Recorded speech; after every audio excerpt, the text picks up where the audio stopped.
بسم اللہ الرحمن الرحیم۔ السلام علیکم معزز طلباء کرام، آپ سب کیسے ہیں؟ آج ہم نور الانوار کے سبق نمبر 385 کو پڑھیں گے۔ آج کے ہمارے سبق کا عنوان ہے ثابت بدلالت النص کا بیان۔ آج کے ہمارے سبق کی عبارت وَأَمَّا الثَّابِتُ بِدَلَالَةِ النَّصِّ سے شروع ہوتی ہے۔ آئیے آج کے سبق کی عبارت پڑھ کے اس کا ترجمہ کرتے ہیں اور اس کی وضاحت کی طرف بڑھتے ہیں۔ یہ بات آپ کے علم میں ہے کہ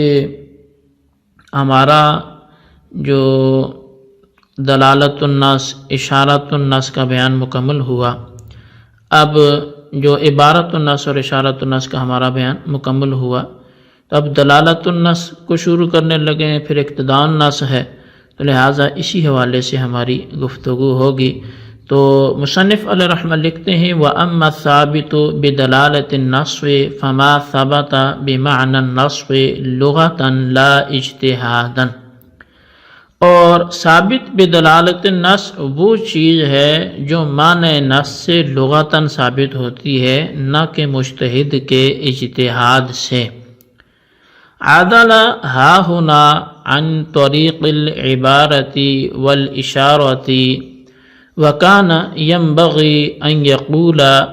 أما الاستدلال بدلالة النص فالعمل بما ثبت، لكن هذه مسامحة قديمة من فخر الإسلام۔ مصنف علیہ رحمہ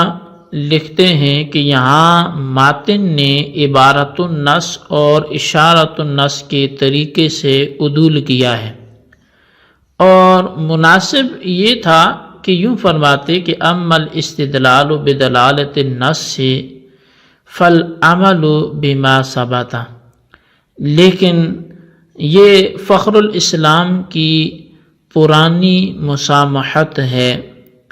حیث یذکر تارة الاستدلال والوقوف وهو فعل المجتہد، وتارة العبارة والإشارة وهو من أقسام النظم حقيقة، وتارة الثابت بالعبارة والإشارة وهو من صفات الحکم۔ اور چنانچہ وہ کبھی یعنی فخر الاسلام کبھی ذکر کرتے ہیں الاستدلال اور وقوف، حالانکہ یہ مجتہد کے فعل ہیں، اور کبھی العبارت والاشارت ذکر کرتے ہیں، حالانکہ یہ دونوں حقیقتاً نظم کی اقسام میں سے ہیں، اور کبھی الثابت بالعبارت والاشارت ذکر کرتے ہیں، حالانکہ یہ حکم کی صفات میں سے ہیں۔ ولا ضیر فیہ بعد وضوح المقصود، وعلى كل تقدیر خرجت من قوله بمعنى النص العبارة والإشارة، وليس المراد به معناه اللغوي الموضوع له، بل معناه الالتزامی کالإیلام من التعفیف۔ تو مقصود کی وضاحت کے بعد اس میں کوئی نقصان نہیں ہے، اور ہر صورت میں مصنف کے قول بمعنی النص سے عبارت النص اور اشارت النص دونوں خارج ہو گئیں، اور مصنف کے قول معنی النص سے اس کے معنی لغوی موضوع وہ مراد نہیں ہیں، بلکہ معنی التزامی مراد ہیں، جیسے تعفیف سے ایذا پہنچانا۔ وقولہ لغۃ تمییز عن معنی النص ویخرج به الاقتضاء والمحذوف لأنہما ثابتان شرعا او عقلا، وقوله لا اجتہادا تأکید لقوله لغة، وفيه رد على من زعم أن دلالة النص هو القياس لکنہ خفی والدلالۃ جلی۔ اور ماتن کا قول لغتاً یہ معنی نص سے تمییز ہے، اس قید سے اقتدا نص اور محذوف یہ خارج ہو جاتے ہیں، کیونکہ یہ دونوں شرعاً یا عقلاً ثابت ہیں، اور ان کا قول لا اجتہاداً، تو ان کے اس قول سے لغتاً کی تاکید ہے، اور اس میں ان لوگوں کی تردید ہے جن کا خیال ہے کہ دلالت النص یہ قیاس ہے لیکن خفی ہے اور دلالت جلی ہے۔ جی طلبہ کرام، یہ تھی ہمارے آج کے سبق کی عبارت، اس کا ترجمہ۔ آئیے اس کی اب وضاحت کی طرف بڑھتے ہیں اور سمجھنے کی کوشش کرتے ہیں آج کے سبق کو۔ تو تقسیم رابع کی تیسری قسم بیان کرتے ہوئے، چونکہ پہلی قسم تو عبارت النص ہوئی، دوسری اشارت النص ہوئی، تیسری دلالت النص ہے، تو تیسری قسم تقسیم رابع کی بیان کرتے ہوئے مصنف نے فرمایا کہ ثابت بدلالت النص وہ چیز ہے جو معنی نص سے لغتاً ثابت ہوتی ہے، نہ کہ مجتہد کے اجتہاد سے۔ شارح نے فرمایا کہ مصنف نے دلالت النص کی تعریف میں وہ انداز اختیار نہیں فرمایا جو انداز عبارت النص اور اشارت النص کی تعریفوں میں اختیار کیا ہے۔ عبارت النص اور اشارت النص کی تعریفوں کے نہج پر یہاں بھی مصنف کو یوں کہنا چاہیے تھا جیسے وہاں کہا تھا کہ اما الاستدلال بعبارت النص، وہاں بولا تو یہاں بولتے اما الاستدلال بدلالت النص فالعمل بما ثبت،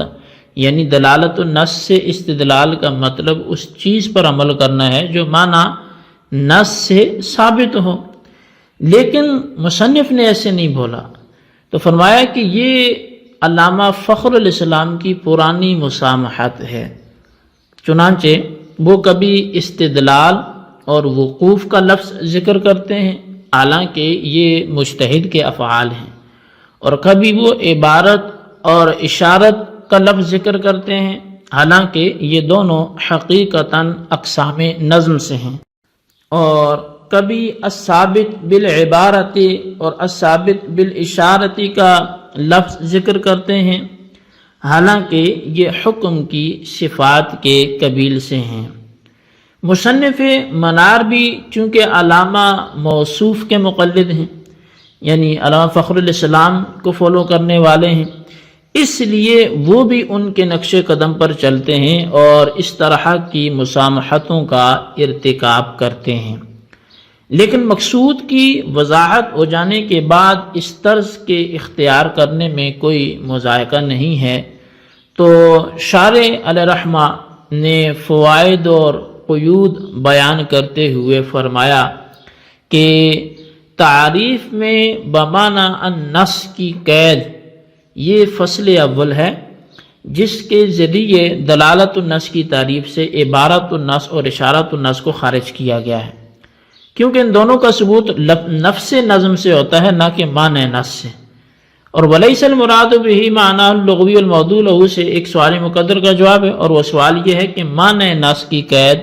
کے ذریعے عبارت النص اور اشارت النص کو دلالت النص کی طرف سے خارج کرنا یہ درست نہیں ہے، اس لیے کہ ان دونوں میں سے ہر ایک میں اسی چیز پر عمل ہوتا ہے جو چیز معنی نص سے لغتاً ثابت ہوتی ہے۔ تو اس کا جواب یہ ہے کہ عبارت النص اور اشارت النص میں معنی سے مراد وہی لغوی معنی ہے جس کے لیے لفظ موضوع ہوتا ہے، اور دلالت النص کی تعریف میں معنی سے معنی لغوی موضوع لہو مراد نہیں ہے بلکہ اس کے معنی التزامی مراد ہیں، جیسے اللہ تبارک و تعالیٰ کے قول میں وَلَا تَقُلْ لَهُمَا اُفٍّ کہ والدین سے اف بھی نہ کہو، اس میں تعفیف سے ایلام اور رنج پہنچانے کے معنی مراد ہیں کہ ان کو تکلیف نہ پہنچاؤ، رنج نہ پہنچاؤ، کیونکہ تعفیف کے معنی موضوع لہو کلمہ اف کے ساتھ تکلم کرنے کے ہیں، اور اس کے التزامی معنی ایلام اور رنج دینے کے ہیں جو ضرب اور شتم وغیرہ سب کو شامل ہیں۔ پس جب دونوں جگہ معنی سے الگ الگ مراد ہیں تو پھر دلالت النص کی تعریف میں بمعنی نص لغتاً کی قید لگا کر عبارت النص اور اشارت النص کو تعریف سے خارج کرنا درست ہوگا۔ تعریف میں لغتاً کی قید معنی نص کی تمییز اور فصل ثانی ہے، اس کے ذریعے مقتدا اور محذوف کو دلالت النص کی تعریف سے خارج کیا گیا ہے، کیونکہ ان دونوں کا ثبوت شرعی یا عقلی ہوتا ہے نہ کہ لغوی۔ اب تعریف کا حاصل یہ ہوگا کہ دلالت النص وہ ہے جو ایسے معنی سے ثابت ہو جو نص کے لغوی معنی ہو، اجتہادی معنی نہ ہو، یعنی اس کا فہم اور اس پر عمل قیاس اور اجتہاد پر موقوف نہ ہو، بلکہ اس کو ہر اہل لغت جانتا اور پہچانتا ہو۔ جی طلبہ کرام، یہ تھی ہمارے آج کے سبق کی عبارت، اس کا ترجمہ، اس کی وضاحت۔ کچھ عبارت کی وضاحت رہ گئی ہے، انشاءاللہ ہم آئندہ سبق کے ساتھ اس کو ملائیں گے۔ تو ابھی تک جتنا پڑھا اس کو اچھی طرح سمجھیں، اس کے خلاصے کو رجسٹر پر لکھیں، بالخصوص ان سوالات کے جوابات دیں۔ سوال نمبر 1 یہ ہے کہ مصنف علیہ الرحمہ نے سابقہ طرز سے عدول کیوں کیا، اس کی وجہ تحریر کریں۔ اور سوال نمبر 2 یہ ہے کہ قولہ لغتاً سے جو اس قید کا فائدہ ہے وہ ذکر کریں۔ اللہ تبارک و تعالیٰ سے دعا ہے جو کچھ ہم نے پڑھا سنا اسے یاد رکھنے کی توفیق نصیب فرمائے۔ آمین بجاہ النبی الامین صلی اللہ علیہ وسلم۔